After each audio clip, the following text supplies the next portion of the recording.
আসসালামু আলাইকুম সুপ্রিয় দর্শক শ্রোতা, সকলে কেমন আছেন? আশা করতেছি সকলেই ভালো আছেন, সুস্থ আছেন। দর্শক দেখতে পাচ্ছেন আমরা কিন্তু একটি ট্রাক লোড করতেছি। এখানে কিন্তু মোট 8টি গরু ওঠানো হবে। তো এই 8টি গরু কিন্তু চলে যাবে ইনশাল্লাহ কুমিল্লার উদ্দেশ্যে। কিছুক্ষণ পরে কিন্তু এগুলো ছাড়া হবে। কুমিল্লা থেকে কিন্তু ভাইয়েরা বিশ্বাস করে আমাদের কাছে আসছিল, সবগুলো কেনা হয়েছে। ভাইয়েরা কিন্তু ব্যবসায়ী মানুষ, আপনাদেরকে হয় হাটে আসতে হবে, না হয় আপনারা আমাদের বাসায় থাকবেন, বাসায় থেকে হাট ভিজিট করে গরু কিনবেন, সমস্যা নেই। কিন্তু আমরা এইসব গাভী গরুগুলোকে অনলাইনে দেই না, কেননা ভিডিওতে দেখা যায় অনেক সময় ওলান বেশি থাকে বা ওলানকে একটু মোটা দেখা যায় বা গাভীর বড়ি দেখা যায় অনেক বড়। দর্শক তাই বলতেছি, আপনারা যদি কেউ বাসায় এসে গরু কেনেন সেই ক্ষেত্রে আপনাদের সুবিধাটা হবে এটাই যে আপনারা তখন গরুগুলো দেখতে পারবেন যে গরুগুলো খায় কীরকম, গরুগুলোর গায়ে মাংস কীরকম আছে, গরুগুলোর দুধ কেমন আছে, গরুর বাছুর কেমন আছে, গরুর বয়স কত। আপনারা কিন্তু সব কিছু জাস্টিফাই করে গরুগুলো নিতে পারবেন, সমস্যা নেই। সেই ক্ষেত্রে আপনাদের ন্যূনতম কিন্তু কোনো চিটিং হওয়ার এখানে কোনো ব্যাপার নেই। আশা করতেছি ইনশাল্লাহ সেটাই, সেই বিশ্বাসের দিকটা বিবেচনা করেই কিন্তু ভাইয়েরা আসছিল। দেখুন দর্শক, গরুগুলোকে কিন্তু বেশ মোটামুটি ভালোভাবেই গাড়িতে ওঠানো হচ্ছে। আশা করতেছি তারা একটু পরে রওনা দিলে তাদের গন্তব্যস্থলে কিন্তু খুব তাড়াতাড়ি পৌঁছবে ইনশাল্লাহ। দেখুন মাশাল্লাহ মাশাল্লাহ।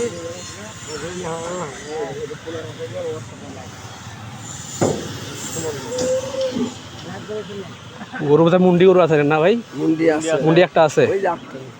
আচ্ছা, সামনেরটা মুন্ডি গরু আছে, ওই পাশেরটা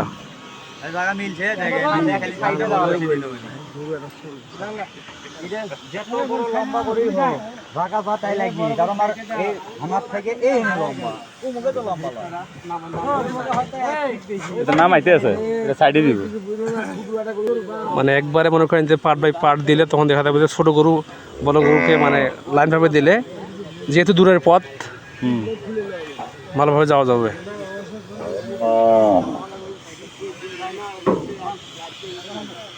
দর্শক এই দেখুন তার বাচ্চাগুলো, এই যে সবগুলো কিন্তু একবারে কচি কচি বাচ্চা। দর্শক মাশাল্লাহ মাশাল্লাহ, এগুলো কিন্তু নাভি এখনও শুকায়নি। দেখুন দর্শক, এখানে কিন্তু 3টি বাচ্চা আছে, ওই পাশে কিন্তু একটি বাচ্চা আছে। সঙ্গে থাকবেন, আপনাদেরকে দেখাই।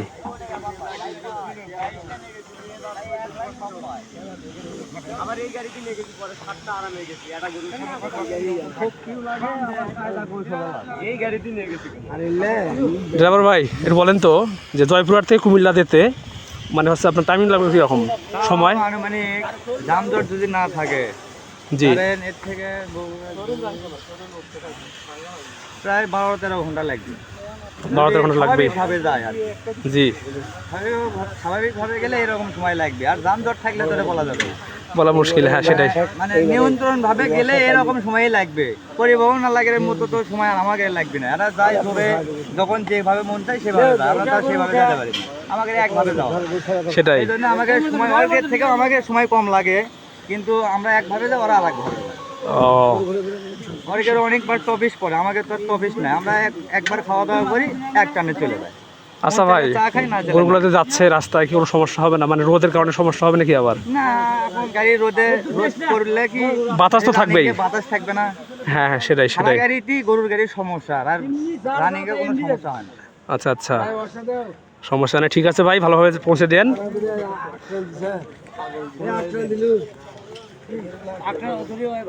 ভাই আমরা বাড়ি থেকে একটু আসি।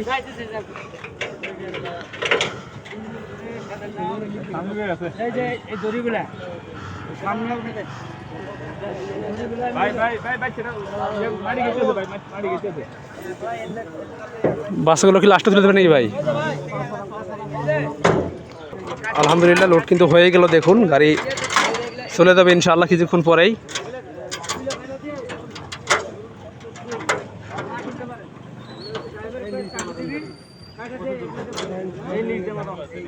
দর্শক আপনারা আমাকে অনেক ভাইরা বলেন যে জয়পুরহাট থেকে কুমিল্লা ভাড়া কত, নোয়াখালী ভাড়া কত, চট্টগ্রাম ভাড়া কত। তো সঙ্গে থাকবেন, আমি ড্রাইভারের কাছ থেকে শুনবো যেহেতু ইনি ড্রাইভার মানুষ, বিভিন্ন এলাকায় যায়, তো দেখি কত করে ভাই টিপ মারে। আশা করি ইনশাল্লাহ শুনতে পারবেন। আমার বডির মধ্যে তো গরু আছে, আমি এটা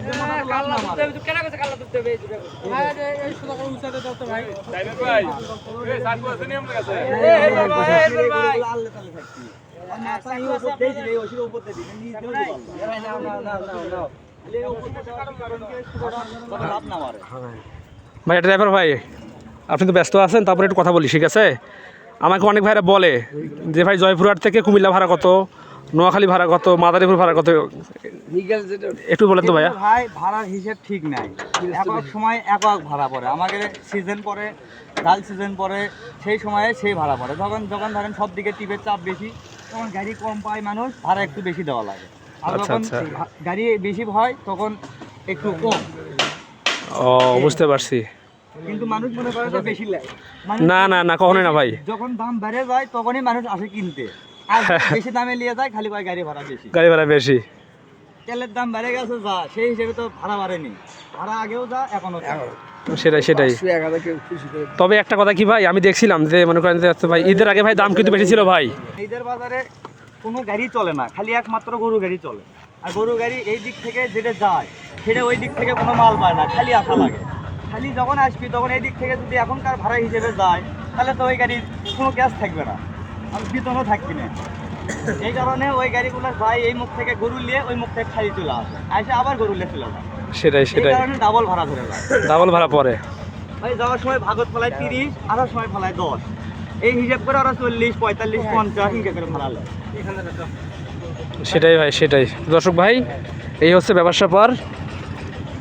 তাছাড়া ভাড়া কোনো সময় বেশি নয় ভাই, 60 টাকা লিটার তখন তেল আসতো, তখনও ভাড়া গেছে 25-30 হাজার। আবার এখন তেল লাগছে 109 10 টাকা লিটার মনে করেন, এখনো ওই ভাড়ায়। তাহলে পুরি লাভ কর, বেশি তো নেয় না, কিন্তু মানুষের কাছে বেশি মনে হয়। মানুষ ভাবে যে আমরা দূর থেকে আসি, আমরা 5টা গরু নিয়ে যাবো, আমাদের ভাড়া পরে 24,000, 25,000, 30,000। 5টা গরু এটা তো চিটিং বাটপারি হয়। হবে না, 5টা গরু দেখলে হবে না, কারণ আপনি গাড়ি যে গাড়ি নিবি সেই গাড়ির তেল কি রকম খাবি সেটাও ভাবা লাগবে, সেটাই সেটাই গাড়ির খরচা কি রকম সেটাও ভাবা লাগবে। ভাই ড্রাইভার ভাই, আমি ওই জন্য আমার দর্শকদেরকে বলি, একটা কথাই বলি সবসময়, এবং আমি এখনও বলতেছি, সেটা হচ্ছে যে গরু কিনতে চাইলে আপনাদেরকে ফুল গাড়ি নেওয়াটাই উত্তম। কি বলেন জামাই? ঠিক আছে না?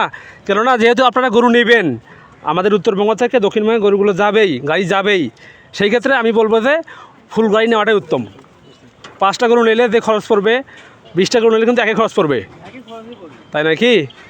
তো দর্শক, এই হচ্ছে অবস্থা। আমি ছিলাম আবদুল্লাহ, জয়পুরহাট জেলার পাঁচবিবি থানার শালপাড়া বাজার থেকে।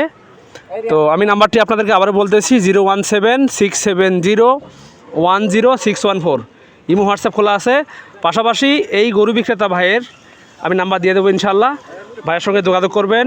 দর্শক, আপনারা কেমন গরু নেবেন, কত লিটার দুধের গাভী নেবেন, সব রকম গরু আছে ইনশাল্লাহ। দর্শক ভাই, ভালো থাকবেন, সুস্থ থাকবেন, আমাদের সঙ্গেই থাকবেন। দেখা হবে কোনো এক সময় নতুন কোনো ভিডিওতে। আল্লাহ হাফেজ, আসসালামু আলাইকুম ওয়া রাহমাতুল্লাহ।